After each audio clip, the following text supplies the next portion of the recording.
Homemade spaghetti in 10 minutes with chicken and mushrooms. Let's grab a chicken breast and cut it into cubes. We'll season with mustard, garlic, salt, and pepper, and the mushrooms with olive oil and thyme. Set aside the chicken cubes, and in the same pan, let's brown a tomato on a really low heat. Then we're going to smush it and add some basil.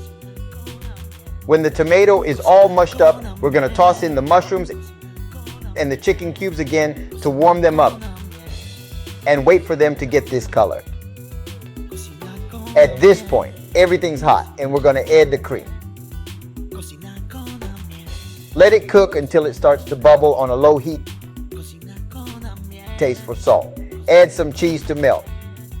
And at the end, we'll add the spaghetti, which we've already cooked and kept al dente. Now all that's left is to mix it up, serve it, and taste it.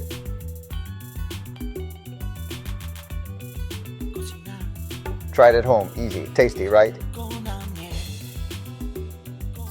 Ha. Cook with Amiel.